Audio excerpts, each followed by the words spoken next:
Okay, well, again, welcome in this series I'm calling Reflections from Pharmacy Leaders Advancing the Profession.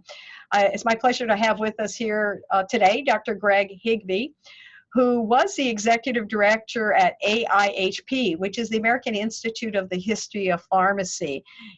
He's also served as an adjunct professor at the University of Wisconsin, and he's made major contributions in the area of the history of the profession.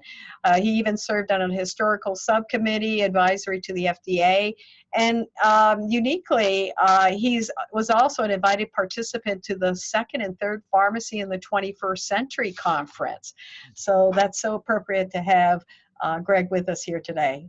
So we'll go ahead and proceed. Great.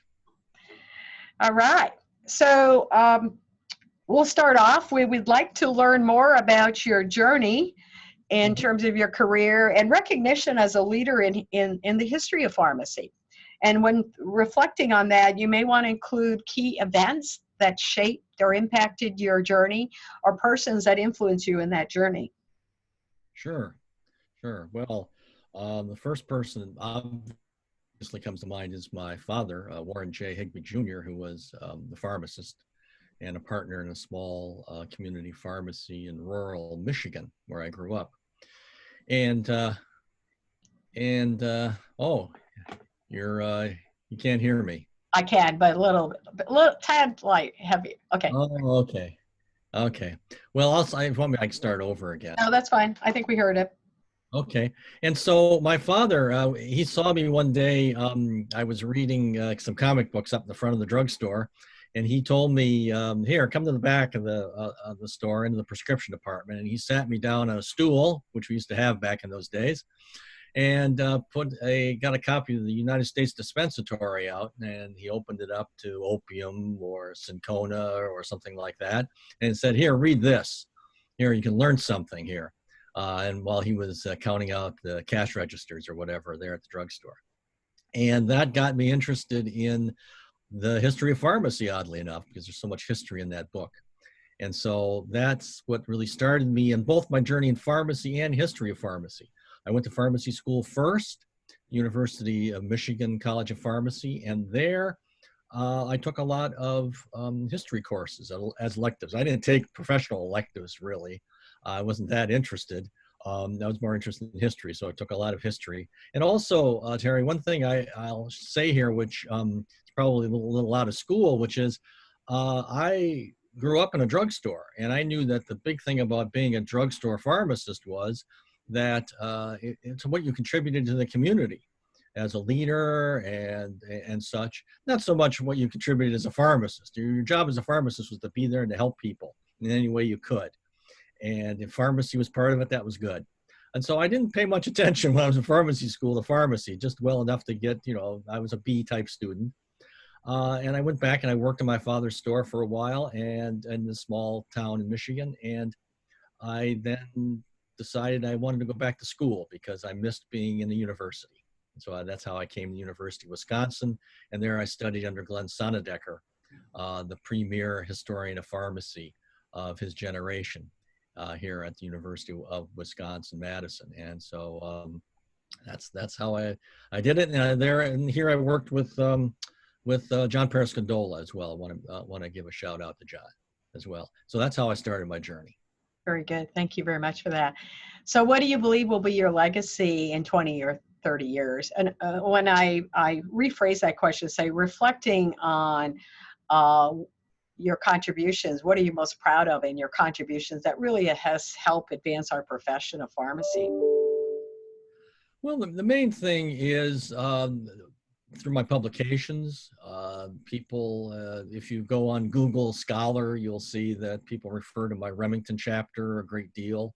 The second chapter in Remington, which I've been the author of for the last 30 years. That's one thing. Through a couple of the books that I authored, a biography of William Proctor Jr., the so-called father of American pharmacy.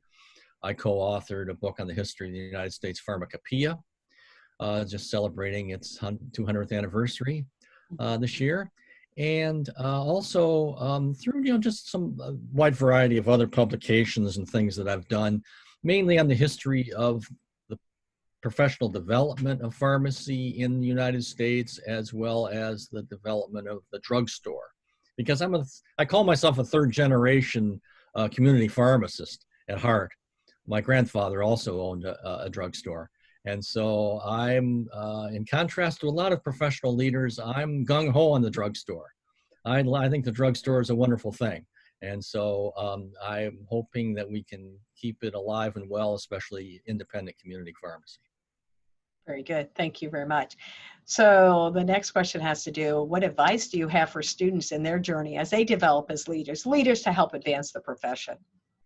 Well, one lesson was taught to me by Professor David Cowan many years ago, which is when someone comes to you and says, Greg, here's a project I think you might be interested in. Are you willing to take this on? You should answer yes. It seems rather simple, but Dave used to claim that almost everything that he ever wrote that was worth anything, he did on someone else's instigation.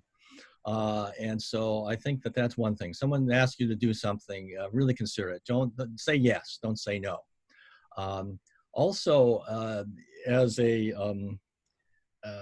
I've kept up my license. That's one thing I would say for the pharmacy folks listening all these years. And so I still feel like I'm a member of the profession because I still have kept up my license and done all the CE and so forth.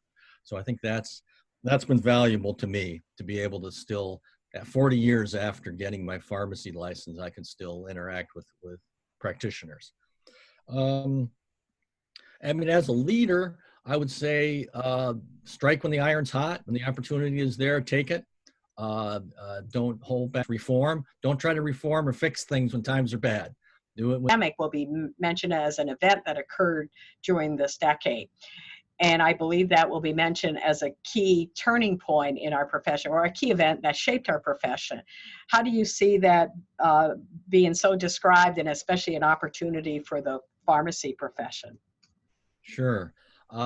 Well, as a pharmacy historian, I have to harken back to the famous Great Plague of London in the 17th century. And when the plague hit London, the physicians, almost all the physicians, ran out of London as fast as they could and headed out to the countryside to get away from the plague. The apothecaries stayed behind.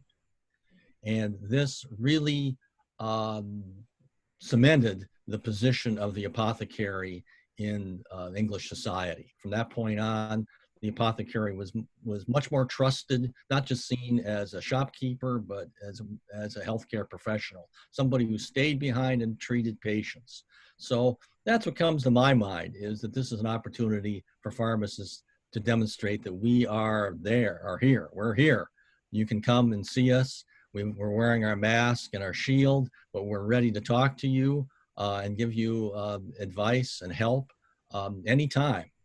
We all know that who practice, but still, I think this will really help cement our societal position as the most accessible healthcare professional. Very good. And I like your, as a historian, referring us to the Great Plague. Most of us would not know that. Thank you again. It's been my pleasure to have you share with you some of your experiences and reflections on your journey. Thank you very much, Dr. Higby. You're welcome. My pleasure, Terry. Thanks a lot.